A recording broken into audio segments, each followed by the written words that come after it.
नमस्ते दोस्तों, फिर से हाजिर प्रमोद व्यास। आज एक नए टॉपिक के ऊपर हम चर्चा करेंगे। पिछला अपना जो टॉपिक था वो प्रॉपर्टी लिस्टिंग्स, क्लाइंट को प्रॉपर्टी लिस्टिंग्स कैसे करें। अब आज का हमारा जो टॉपिक है वो है क्लाइंट कमिटमेंट्स।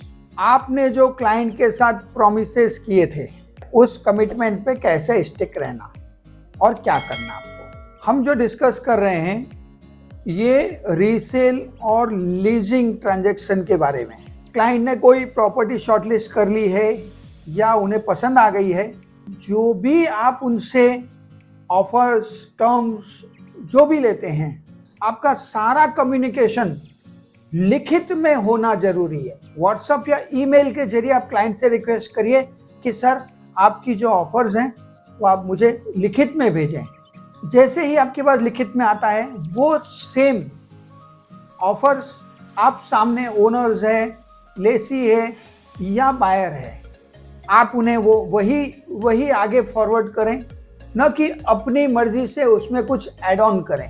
आप समझ लीजिए कि दोनों पार्टी एग्रीड हो गई हैं, तो आपकी अब स्टेज है ऑफर लेटर या term sheet, MOU, LOI draft करने की।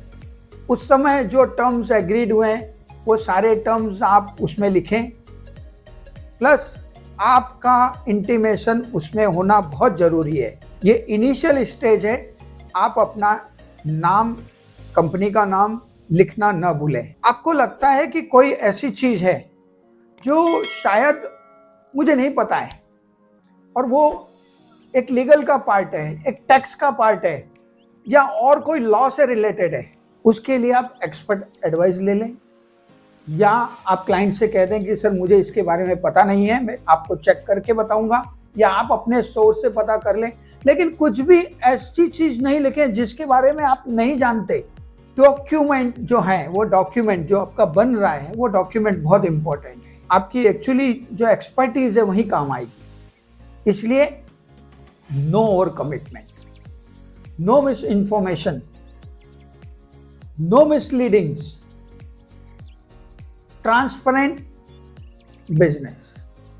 As a realtor or broker or agent or a property consultant, हम लोग एक फैसिलिटेटर हैं या कह दो मिडलमैन हैं, या हम उनको हेल्प कर रहे हैं, राइट।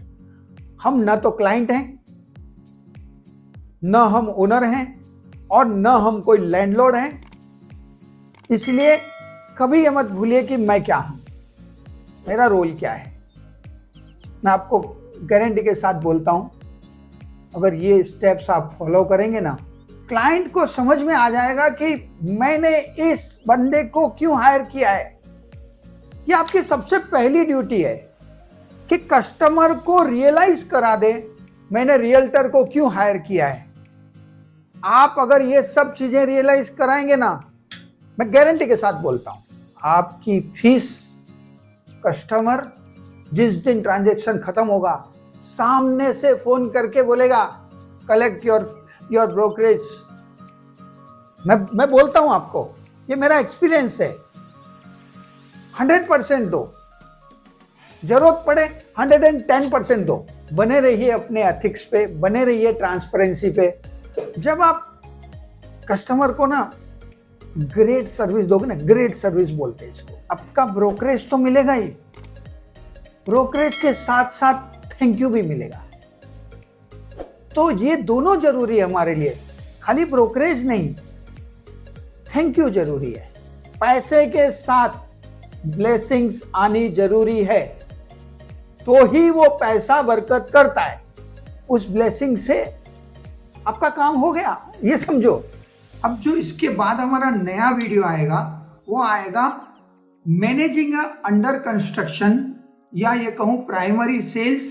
एक इतना इम्पोर्टेंट सब्जेक्ट है कि मैक्सिमम चैनल पार्टनर्स, एजेंट्स, नई जनरेशन उस पर फोकस कर रही है और आज का मार्केट भी है। उसके बारे में मैं आपको सारी जानकारियाँ दूंगा।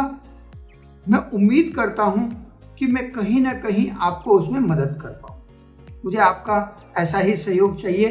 मिलते हैं अगले वीडियो में। धन्यवाद।